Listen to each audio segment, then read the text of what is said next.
Magandang araw mga kaibigan. Bigyan natin ng reaksyon at opinion itong sagot ni Pangulong Marcos Jr. sa isang press briefing tungkol sa kanyang lumalagapak na trust rating. Ito, Facebook reel posted by Bonnie Dichosa Bayog. Okay, pakinggan natin. The latest Pulse Asia survey, your trust rating is significantly lower than that of Vice President Sara Duterte and former President Duterte. And the previous surveys also showed a pattern of decline in your ratings. Can we get a What survey? Pulse Asia survey? Pulse? Yes. Yan o, Can we get tumatawa. your comment on that? Patawa-tawa lang. Pa-cute. Madami ibang survey. Just don't base it on one. Sir follow-up lang, how do you plan to arrest yung decline in your surveys? Yan naman o. Tawa na naman o. Well, again, let's look at other surveys before we know your source. That's always a imperfect information makes you make imperfect decisions. The more perfect your information, the more perfect your decision will be. That is one source of information, and you have to understand where it's actually coming from. Ulitin natin ha. Tingnan yung patawa-tawa lang siya. Pulse Asia survey, your trust rating is significantly lower than that of Vice President Sara Duterte and former President Duterte. And the previous surveys also showed a pattern of decline in your ratings. Can we get a What survey? Okay. What survey? Ibig sabihin nito, hindi updated ang Pangulo tungkol nito. Parang mahina ang kanya. Sino bang dapat mag-inform sa kanya yan? Kasi it comes from Pulse Asia. I think kung mayroong pinaka-credible na survey group ngayon sa bansa, isa na yan, Pulse Asia. Pumapangalawa yung SWS. Basta resulta ng Pulse Asia, pinag-uusapan yan. Kaya tingnan nyo, mainstream media, tinatanong ang Pangulo dahil ibig sabihin, naniniwala sila sa survey ng Pulse Asia. Ilang araw na lumabas yan, ibig sabihin, hindi inform ang Pangulo. So, sino ang dapat mag-inform? What survey? Okay, nagmaang-maangan lang siya dahil gusto niyang umiwas. Diba ganon? Hindi niya alam. Pinag-uusapan na eh. Dapat, may taga-monitor dyan, PCO, at informa ng Pangulo, Mr. President, ito ang kwan. Hindi niya alam na napahiya siya sa resulta ng survey. Kaya, para bang nabigla siya na tawa na lang siya.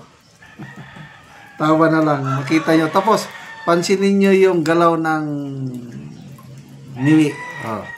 Kapansin-pansin. Pulse Asia survey? Pulse? Yes. Can we get your comment on that? Yan o, cute. Madami ibang survey. Just don't base it on one. Sir Yun. follow-up lang, how do you plan to arrest yung decline in your surveys?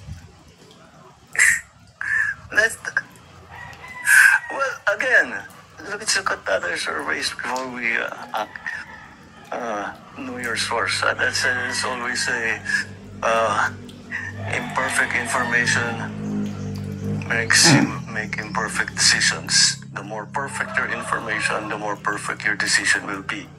That is one source of information, and you have to understand where it's actually coming from. Okay. So, ayaw niyang tanggapin eh. Denial siya. Nasa kanya yan. I-deny niya.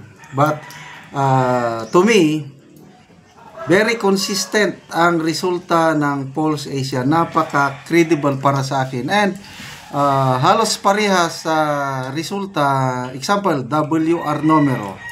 SWS. Publicus Asia.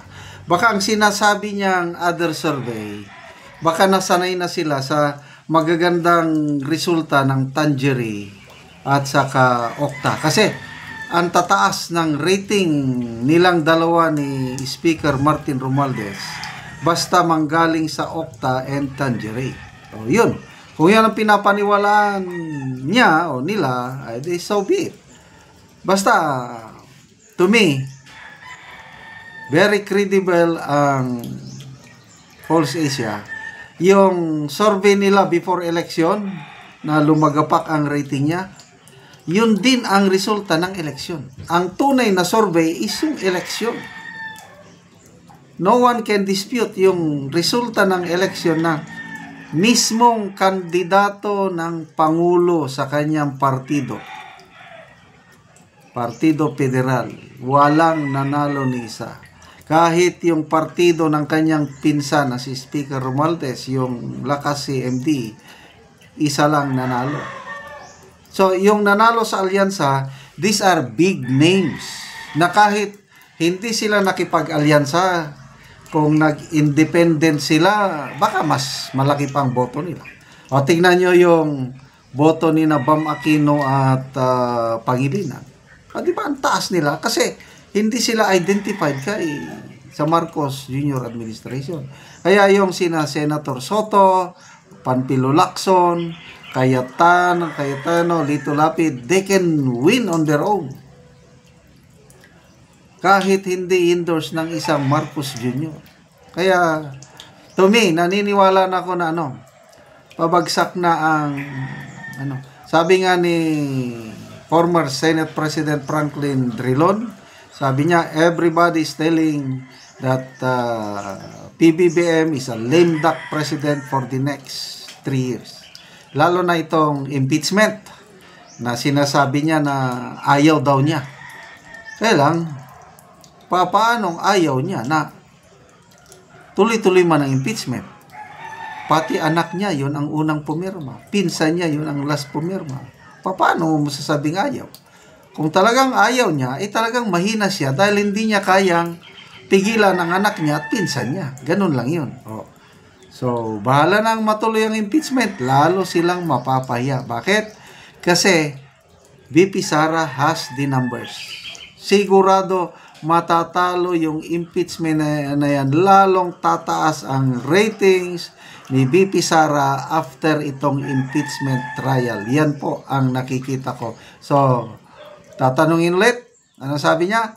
We have other surveys. Sige, kung ayaw nilang tanggapin, nasa kanila yun.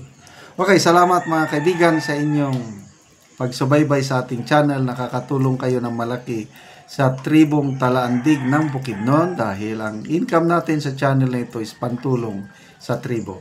Namimigay tayo ngayon ng libreng yero at pako para makapagpatayo ng tribo ang bagong bahay or ma-repair ang sira-sira nilang bahay. Panoorin nyo ang video na ito. Ang balay sa matagaan na mo og yero. Ayo! Maingod to. Ito ya. Pag-abot po. Oo. So, karon mo na ni ang balay ni Kuya, ang matagaan na mo og yero. Mo na ni ang kadapo sa buslot sa iyang atop. Makita gyud nato nga tata na gyud kaayo ang ilang balay.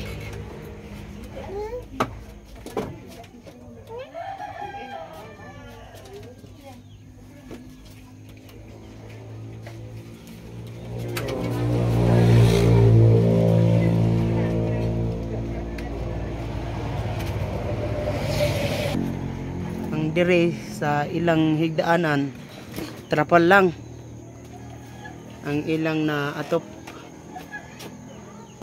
Pila na gani niya ang inyong balay katuig?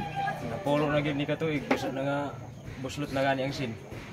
Napulo na ni katuig, mo ani na kadako ang buslot sa inyong balay.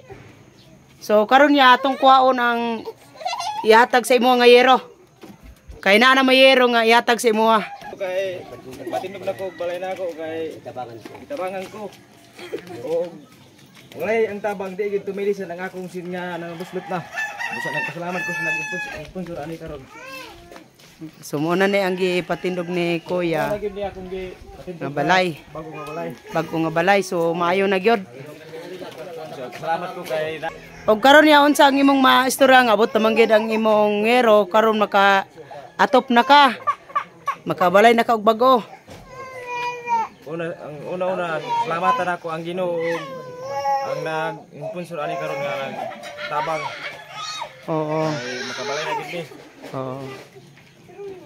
Di na gid mi matuluan, di na mi magantos sa tulo. Oo, sige, salamat kayo.